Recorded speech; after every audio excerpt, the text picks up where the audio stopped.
Hello student, welcome to online class. Today we discuss chapter number 14, electric current and its effect. Symbols of electric components. Some common electric components can be represented by symbols in table 14.1. Some electric components and their symbols are shown. Look at figure 14.1. These are the symbols of electric circuit components. Number 1, electric cell.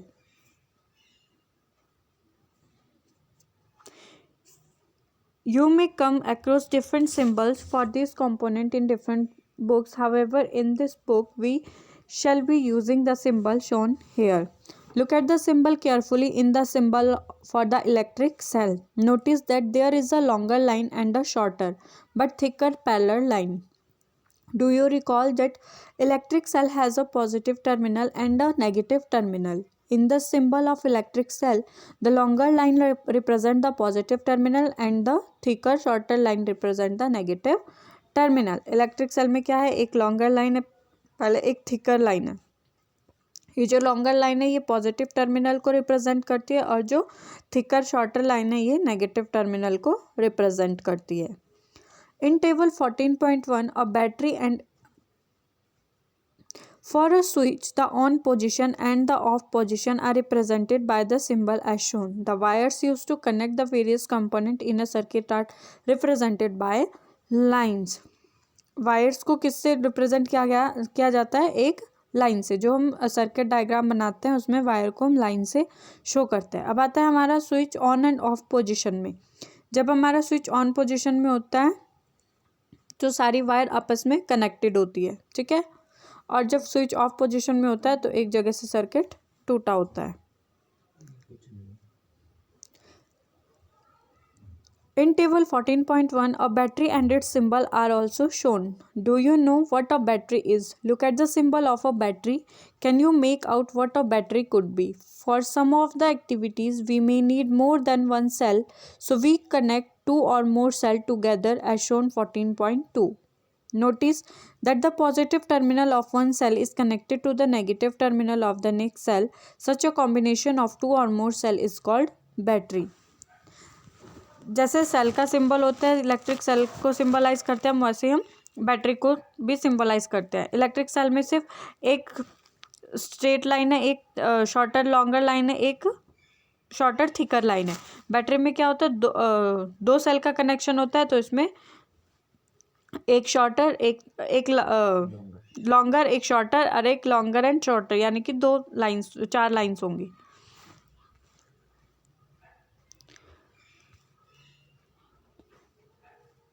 Many devices such as torch, transistor, toys, TV, remote control use batteries. बहुत से ऐसे device होते हैं जैसे torch, transistor, toys, remote control, batteries, उसमें battery का use किया जाता है. However, in some of these devices, the electric cell are not always placed one after the other as shown in figure 14.2. Sometimes the cells are replaced side by side. Then how are the terminals of cell connected? Look carefully inside the battery compartment of any device. There is usually a thick wire, a metal strip connecting the positive terminal of one cell to the negative terminal of next cell. Battery को हम कैसे connect करते हैं? इसमें एक terminal का negative terminal दूसरे terminal के पॉजिटिव टर्मिनल के साथ कनेक्ट किया जाता है. In order to help you to place the cell correctly in the battery compartment, positive and negative symbol are usually printed there. ताकि हम सेल्स को बैटरी को इजीली अरेंज कर सकें तो हमेशा सेल के ऊपर बैटरी के ऊपर पॉजिटिव और नेगेटिव टर्मिनल शो किया जाता है.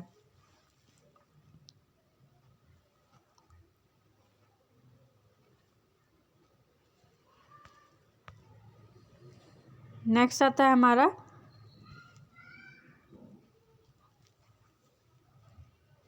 heating effect of electric current. What is heating effect of electric current? The wire get hot when an electric current pass through it. This is the heating effect of electric current. जब किसी circuit में electric current pass होता है तो circuit की wires गर्म हो जाती है. This is called the heating effect of electric current. Can you think of any electric appliance where the heating effect of electric current is used? बहुत से ऐसे एप्लियंस होते हैं, चीज़ें होती है जिसमें हम हीटिंग इफेक्ट को नोट कर सकते हैं. जैसे हमारा हीटर होता है. हीटर में भी क्या होता है, जब वायर में करंट जाएगा, वायर उसका एलिमेंट गर्म हो जाएगा तो वो हमें हीट प्रोवाइड करेगा. You might have seen an electric room heater or an electric heater used for cooking. All these contain a coil of wire. This coil of wire is called an element. देखो जो wire की coil होती है, जैसे figure में show किया गया है हीटर की, वो क्या होता है उसका element. The coil of wire is called an element. You may have noticed that when an appliance are switched on after conducting the electricity, their element become red hot to give out heat. जब इन elements के switch on किए जाते हैं इन appliances के, जैसे हमारा heater हो गया वगैरह, तो जब इसमें करंट फ्लो करेगा, इलेक्ट्रिसिटी सप्लाई होगी, तो इनके एलिमेंट कैसे हो जाते हैं, रेड हो जाते हैं और हमें हीट देते हैं. The amount of heat produced in a wire depend on its material, length and thickness. जो हीट का अमाउंट होता है वो किसके ऊपर डिपेंड करता है, उन मटेरियल के, मटेरियल उसकी लेंथ कितनी है और थिकनेस उसकी कैसी है. Thus for different requirement the wire of different material and different length and thickness are used. इसीलिए हर एक ऑब्जेक्ट में डिफरेंट टाइप की, जिस टाइप की उसमें रिक्वायरमेंट होती है उस टाइप की थिक, मोटी, लंबी और डिफरेंट मटेरियल की वायर्स यूज़ की जाती है. The wire use for making electric circuit do not normally become hot. On the other hand the element of some electric appliances so hot that they are easily visible. कुछ एक electric circuit के wires ऐसी होती है जो जल्दी से गर्म नहीं होती है, और कुछ एक एलिमेंट्स ऐसे होते हैं इलेक्ट्रिक एप्लियंस के जो बहुत ज़्यादा जल्दी गर्म हो जाते हैं और इजीली दिखाई देते हैं. The filament of the electric bulb get heated to such a high temperature that it start glowing. वैसे जैसे इलेक्ट्रिक बल्ब का जो फिलामेंट होता है वो बहुत ज़्यादा हाई टेम्परेचर पे ग्लो करता है. If a large current pass through a wire, the wire may become so hot that it may even melt or break. कई बार क्या होता है, बहुत ज़्यादा अमाउंट में करंट फ्लो होता है जिसकी वजह से वायर बहुत गर्म हो जाती है और वो मेल्ट होके टूट भी जाती है. But it is possible for a wire melt and break. Let us check it out. लेकिन अब हमने देखना है कि हम कैसे उसको ताकि वो जल्दी से मेल्ट ना हो, ब्रेक ना हो, कैसे उसको बचा सकते हैं. Activity 14.4. Make a circuit we use for activity 14.3 again. However replace the cell with a battery और 4 cells. Also in a place of a nichrome wire, thin strand of steel wool. If there are any fans in the room, switch them off. Now pass the current through the circuit sometime. Observe the strand of steel wool carefully. Note what happens. Does the strand of steel wool melt and break? आपने क्या करना है, एक electric circuit बनाना है और उसमें electricity को पास करनी है. ठीक है, आपने क्या करना है, नाइक्रोम वायर लेनी है. In place of nichrome wire की जगह आपने क्या करना है, स्टील वूल लेने हैं. Steel wool is commonly use for cleaning utensil and it's availability और ग्रोसरी शॉप. स्टील वूल क्या होता है, जो हम कई बारी बर्तन साफ करने के लिए वो स्टील के जैसा पोचा यूज़ करते हैं, उसकी वायर को आपने लगाना है नाइक्रोम वायर की जगह. फिर आपने क्या करना है, उसमें इलेक्ट्रिसिटी को पास करना है सर्किट में और देखना है क्या वो मेल्ट होके ब्रेक होता है या नहीं. Wire made from some special material melt quickly and break with large electric current are passed through them. जो wire made from some special material, कुछ जो स्पेशल मटेरियल से वायर्स बनी होती है वो जल्दी से मेल्ट होके टूट जाता है, इलेक्ट्रिक सर्किट टूट जाता है जैसे उसमें बहुत ज़्यादा हाई अमाउंट में करंट पास होता है. This wire are use for making electric switch. इसलिए इन वायर को किस में यूज़ किया जाता है, इलेक्ट्रिक फ्यूज़ को बनाने में. In all building fuse are instead of an electric circuit. There is a maximum limit of current which can safely flow through the circuit. If by accident the current exceeds to safe limit, the wires may become overheated or may cause fire. If a proper fuse is there in the circuit, it will be blow off and break the circuit. इसीलिए जो भी building के जो metre वगैरह होते हैं उसमें building fuse को लगाया जाता है, ताकि जब कई बार हाई अमाउंट में करंट पास होगा तो सिर्फ फ्यूज़ पे ही इफेक्ट डलेगा, पूरी इलेक्ट्रिसिटी की सप्लाई को वो बचा के रखेगा। नेक्स्ट आता है आपका magnetic effect of electric current.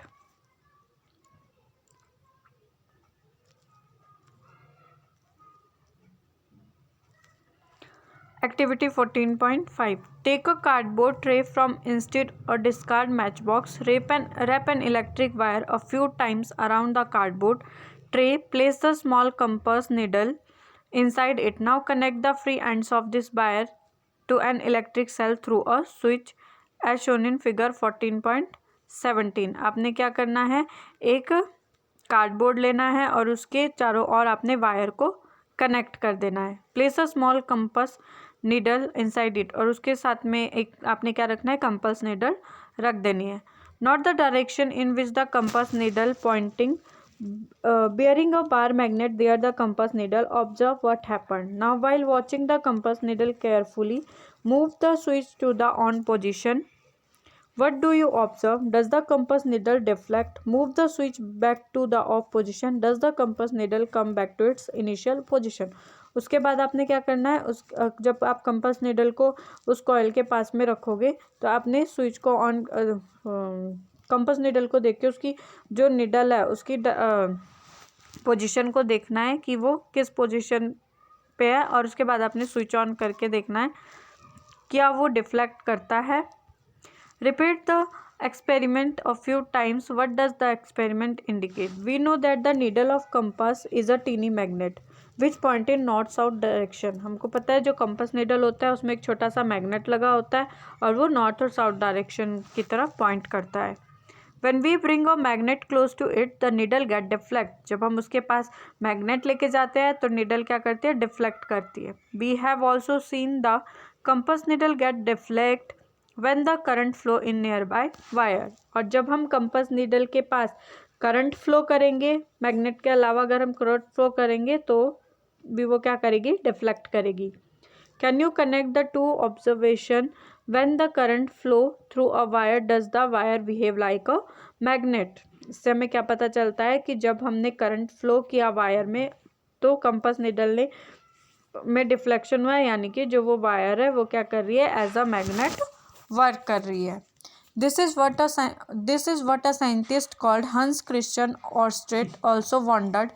He was the first person who noticed the deflection of compass needle every time the current passed through the wire. Hans Christian एक साइंटिस्ट थे, उन्होंने नोटिस किया था कंपास निडल की deflection को जब current उस wire में पास होता था। So when electric current pass through a wire it behave like a magnet. इसलिए उन्होंने बोला था कि जब भी किसी वायर में करंट पास होता है तो वो एक मैग्नेट की तरह वर्क करता है। This is the magnetic effect of electric current. इसे क्या बोला गया था, magnetic effect of electric current. Next आता है हमारा electromagnet. What is electromagnet? The coil in the above activity behave like a magnet when electric current flow through it. When the electric current is switched off, the coil generally loses its magnetism. Such coil are called electromagnet. देखो जो coil present होती है electric circuit में वो एक magnet की, जब उसमें करंट फ्लो होता है तो वो एक मैग्नेट की तरह वर्क करती है। When the electric current is switched off, the coil generally loses its magnetism. और जब स्विच ऑफ किया जाता है तो कॉइल क्या करती है, उसका मैग्नेटिज्म लॉस कर देती है। That is called electromagnet. The electromagnet can be made very strong and can lift very heavy loads. ये जो इलेक्ट्रोमैग्नेट होते हैं वो बहुत ज़्यादा स्ट्रॉन्ग होते हैं और बहुत ज़्यादा भारी से भारी लोड भी ये उठा सकते हैं। The electromagnets are also use to separate magnetic material from the junk. Doctor use tiny electromagnet to take out small piece of magnetic material that have accidentally fallen in the ice. Many toys also have electromagnet inside them. Electromagnet के बहुत सारे use होते हैं। Electromagnet का use garbage में से magnetic material को separate करने के लिए किया जाता है। डॉक्टर्स भी स्मॉल इलेक्ट्रोमैग्नेट का यूज़ करते हैं जब हमारी आइज़ में एक्सीडेंटली कोई मैग्नेटिक मटेरियल चला जाता है। इलेक्ट्रोमैग्नेट से बहुत सारे टॉयज़ भी बनाए जाते हैं। नेक्स्ट आता है हमारा इलेक्ट्रिक बेल।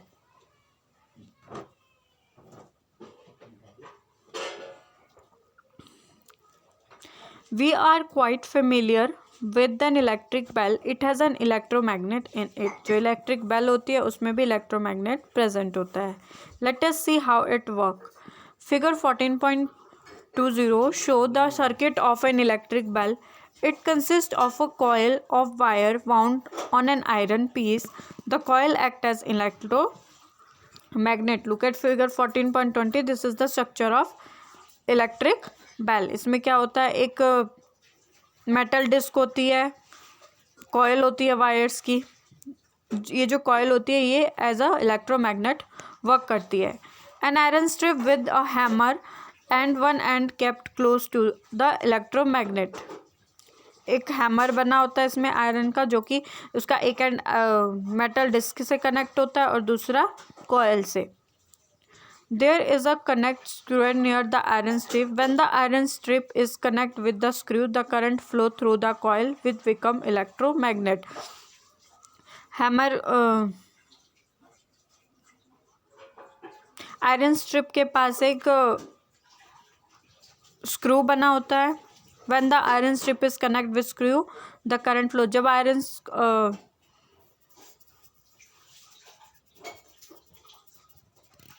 जब आयरन स्ट्रिप उस स्क्रू के साथ कनेक्ट करती है तो उसमें इलेक्ट्रिक करंट फ्लो होता है। Coil become an electromagnet. It then pull the iron strip. In the process of hammer the end of the strip strike going to bell produces sound. और जैसे इसमें इलेक्ट्रिक करंट पास होगा तो ये जो hammer होगा वो आयरन स्ट्रिप से स्ट्राइक करेगा और साउंड प्रोड्यूस करेगा। However, when the electromagnet pull the iron strip, it also break the circuit. The current through the coil stop flowing when the coil remain an electromagnet. और जब electromagnet iron strip को पुल करेगा तो electric circuit stop हो जाएगा और उसमें current flow होना बंद हो जाएगा। The coil is no longer an electromagnet. It no longer attract the iron strip. The iron strip comes back to its original position and touches the connect screw again. This complete the structure. The current flow in coil and the hammer strike the gong again. Electric जो coil होती है उसमें बहुत time तक वो electromagnet की तरह work नहीं करती है, जब ना ही वो ज़्यादा टाइम तक आयरन स्ट्रिप की तरफ को अट्रैक्ट होती है। The iron strip come back to its original position and touch the connect screw again. उसके एक बार वो कनेक्ट होके दोबारा से अपनी ओरिजिनल पोजीशन पे आ जाती है और जब वो दोबारा से स्विच के साथ कनेक्ट होगी तो दोबारा वो बेल को स्ट्रेच करके साउंड प्रोड्यूस करेगी। This complete the structure. The current flow the coil and the hammer strike to going again. This process repeat in quick succession. हर थोड़े टाइम बाद यही प्रोसेस रिपीट होती रहती है। The hammer strike the going every time the circuit is complete. This is how the bell ring. इसी तरह से बेल जो है वो रिंग करती है। So our chapter 14 is complete. Thank you.